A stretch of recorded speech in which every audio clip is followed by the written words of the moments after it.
बिस्मिल्लाहिर्रहमानिर्रहीम। अस्सलाम वालेकुम दोस्तों, फ्रॉडलेंट पेमेंट के चक्कर में मेरे आरएसओ का यूबीएल बैंक का अकाउंट बंद हो गया और वो अकाउंट 2 दिन में हमने कैसे खुलवाया, सारी मालूमात मैं आपको देता हूँ। कौन सा फॉर्म फिल करना होता है, क्या उसमें लिखना होता है, सारी तफसील मैं आपको बताऊंगा। फ्रॉडलेंट पेमेंट के चक्कर में दोस्तों इजी पैसा भी ब्लॉक होता है, नया पे भी होता है, सादा पे भी होता है, जेस कैश भी ब्लॉक होता है। किसी भी बैंक का अकाउंट हो वो भी फ्रॉडलेंट पेमेंट के चक्कर में बंद होता है। फ्रॉडलेंट पेमेंट के चक्कर में मैं कई वीडियोस बना चुका हूं, आप लोगों को समझा भी चुका हूं कि भाई फ्रॉडलेंट पेमेंट क्या होती है और इससे कैसे बचा जा सकता है। इससे बचने के तरीके भी मैंने आपको बताए हैं कि भाई फ्रॉडलेंट पेमेंट से आप कैसे बच सकते हैं।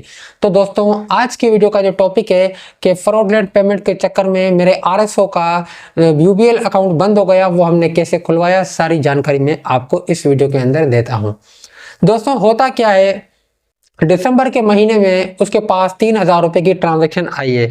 दोस्तों मैं आपको बताता चलूं कि फ्रॉडलेंट पेमेंट के जो केस मेरे सामने आए हैं ना, इस वक्त तक मेरे सामने जो भी केस आए हैं उसमें ट्रांजैक्शन जो होती है ना वो 3,000 की ही होती है। अब ये बात आपने समझनी है कि 3,000 की ट्रांजैक्शन आप को हिला के रख सकती है, आपके अकाउंट को हिला के रख सकती है।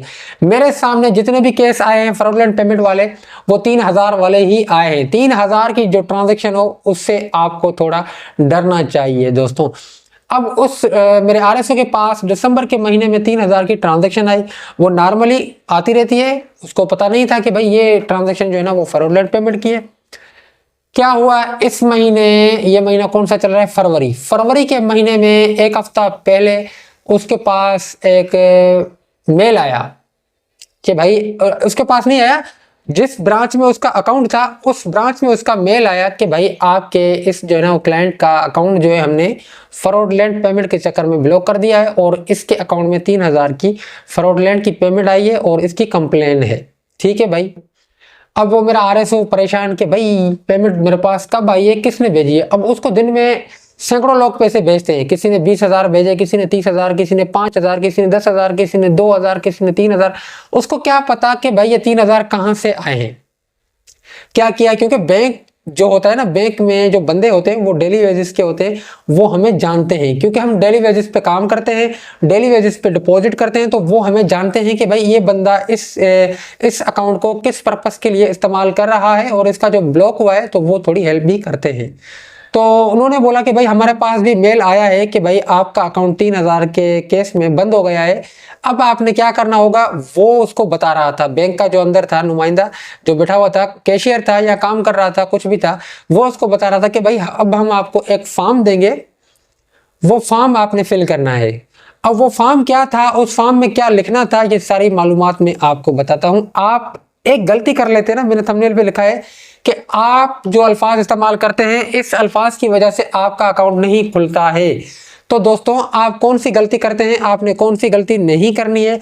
आप जो गलत बयानी करते हैं ना कि भाई मेरे अकाउंट में मेरे पैसे आए थे और मेरे किसी रिश्तेदार ने पैसे मेरे अकाउंट में भेजे थे जिसकी वजह से अकाउंट बंद हो गया है, तो फिर वो आपको बोलते हैं कि भाई आप अपने रिश्तेदार को सामने लेकर आए।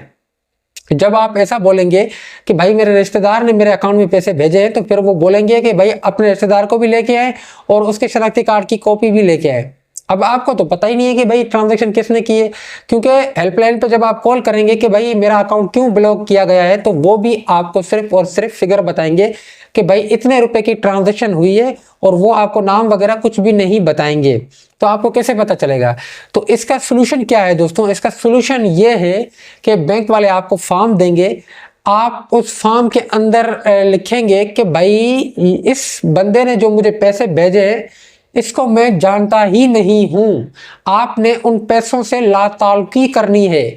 अगर आप उस पैसों की लाताल्लुकी नहीं करते हैं तो फिर आपको प्रूफ करना होगा कि ये पेमेंट कहां से आई है, इस बंदे को सामने लाना पड़ेगा।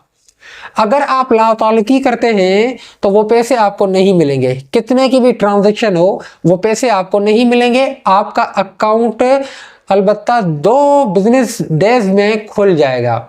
जब आप वो फॉर्म फिल करेंगे उसमें आप लाताल्लुकी का इजहार करेंगे, वो बैंक वाले आपको बताएंगे फर्स्ट टाइम कि भाई आपने यहाँ पर क्या लिखना है।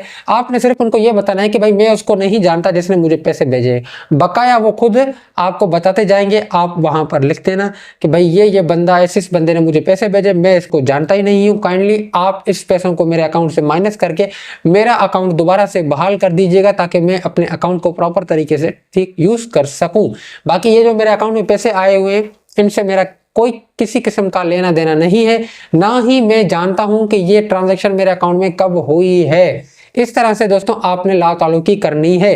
अगर आप लालच में आ जाते हैं कि भाई ये पैसे मेरे हैं, तो भाई मेरे हैं, तो फिर जो आपके 2000-3000 पहले के पड़े हुए ना, वो भी नहीं मिलेंगे, ना ही आपका अकाउंट प्रॉपर तरीके से खुलेगा। तो दोस्तों इस तरीके से आपने जाके बैंक में फॉर्म फिल करना होता है, वो सबमिट करवाना होता है।